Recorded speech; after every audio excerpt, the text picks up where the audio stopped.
Hello my friends, here I'm going to show you how to make a Pow-Wow drum frame. Here I cut 2x4s 14 inches long. I need 33.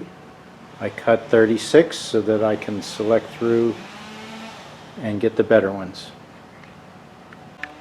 Table saw is set up to cut a bevel.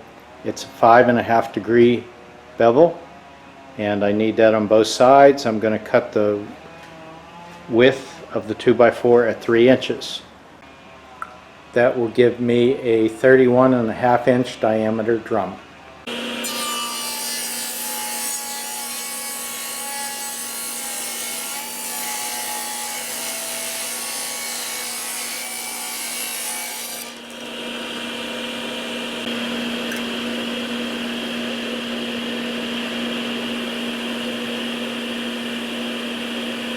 All the blocks are cut and I'm checking, making sure that every one was run through the saw the right direction.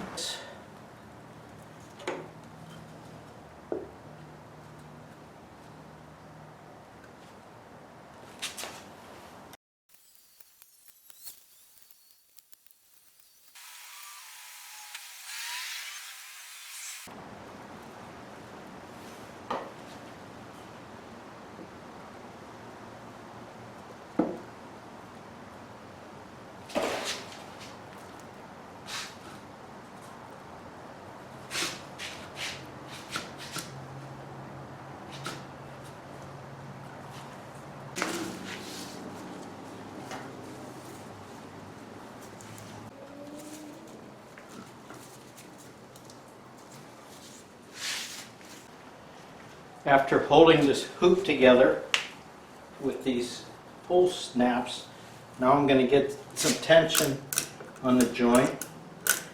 I'm putting this over a flat, and the same with this. If you see how I have it hooked,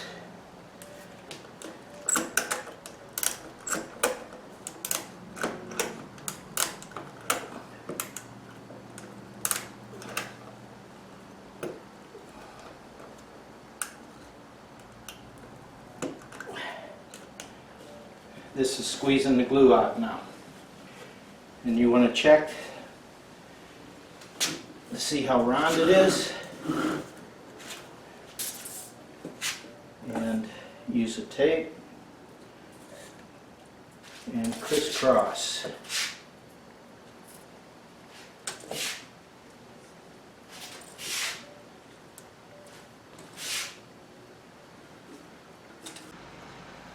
I have the banding removed and you can see it's pretty close to being a perfect circle.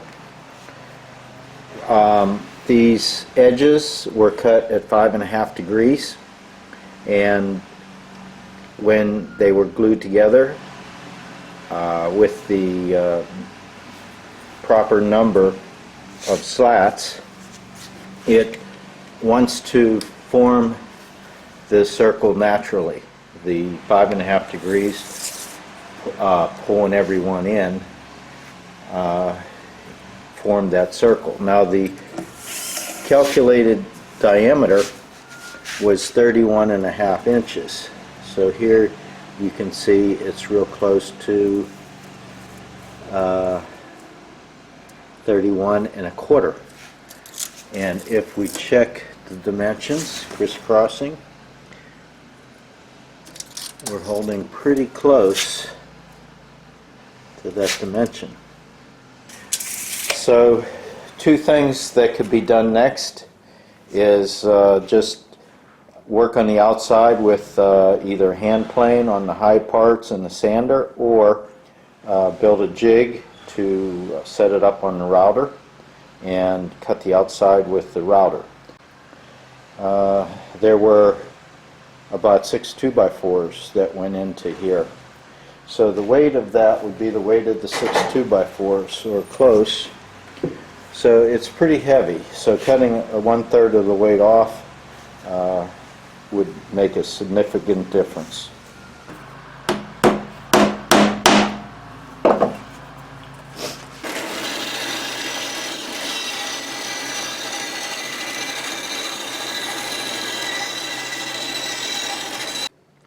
Here I cut some plywood discs that I use to mount to the outer top of the drum, top and bottom.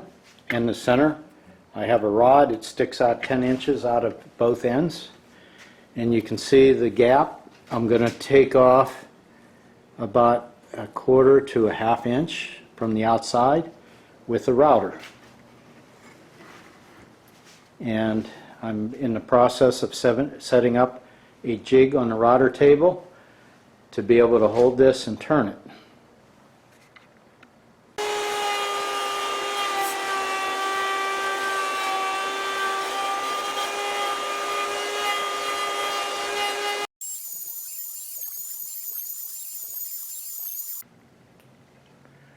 The weight of the drum caused too much flexing in that all-thread rod.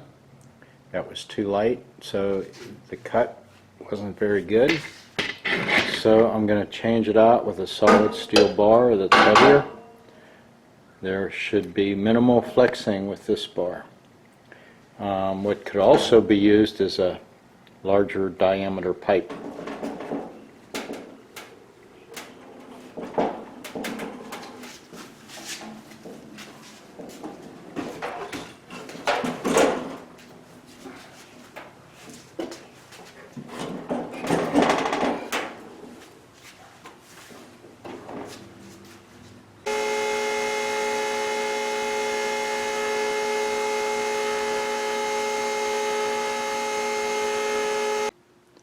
Made the final pass with the router. Turned out pretty good. A little bit of sanding will clean that right up.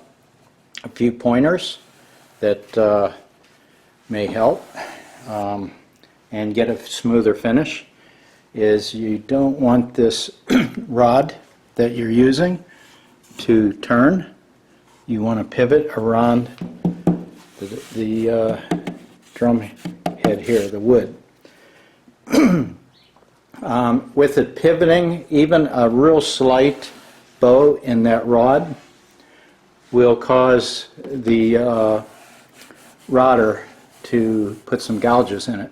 So once I stopped it from pivoting, and you see here I just vice gripped the rod and C-clamped it, better than trying to drill a hole through the rod. That stopped it. The other thing would be getting rid of any of this wobble. That wobble will cause the height of the router bit to effectively go up and down, but it's not. That's holding constant. When this moves side to side, that causes the drum to flex up and down, and that would also give a deeper impression from the bit. And the first cut, you're going to have to rough it in because of all the flat facets, and that's going to cause a lot of vibration. Once you get that first one down, the preceding passes will have less vibration.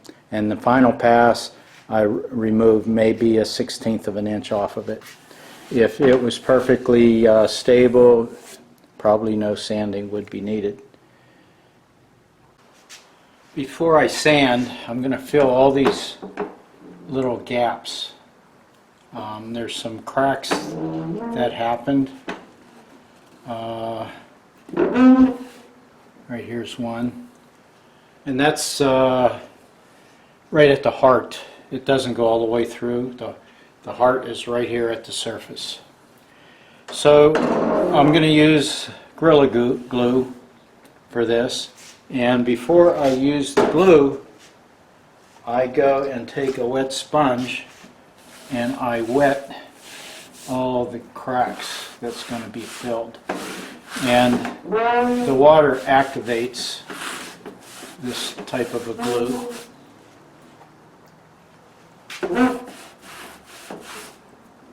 And they're just glued in and fill in that gap. But this Gorilla Glue will foam up and it will fill whatever the gaps are.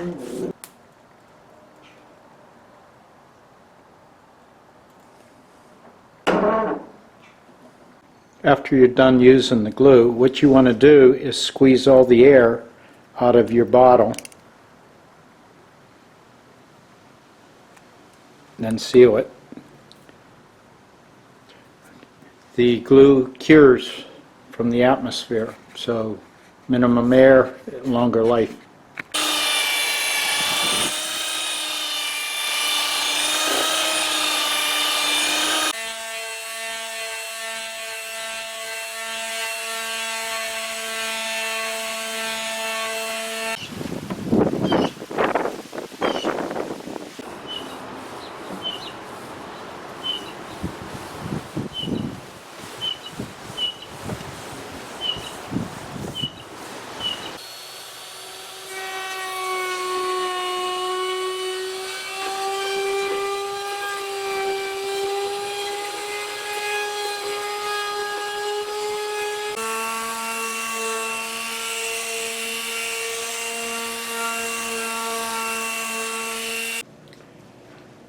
To finish the drum hoop, you need to drill holes for the drum to breathe, and if you don't, the pounding on the drum could cause the drum head to break. This is a closed cylinder. You're going to have a cap or the drum head on the bottom and the top, and you need a way for the drum to breathe.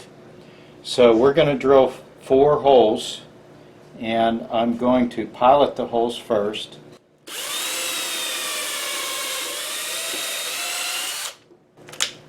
And then I'm going to drill 1.5 inch hole, and the 4 holes is to let the drum breathe in the 4 directions.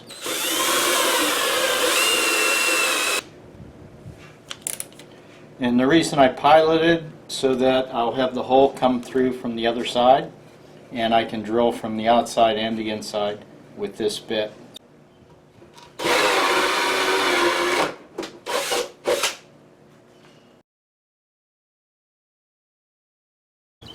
After stressing the exterior, I'm going to rub a dark stain to highlight all of the bare spots.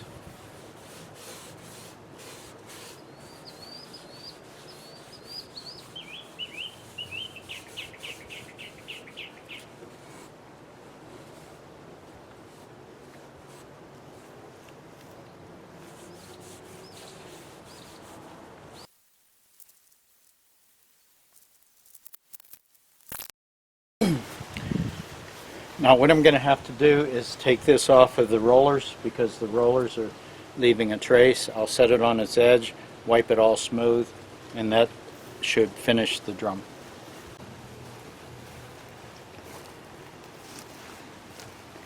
Thanks for watching, my friends. Bye-bye.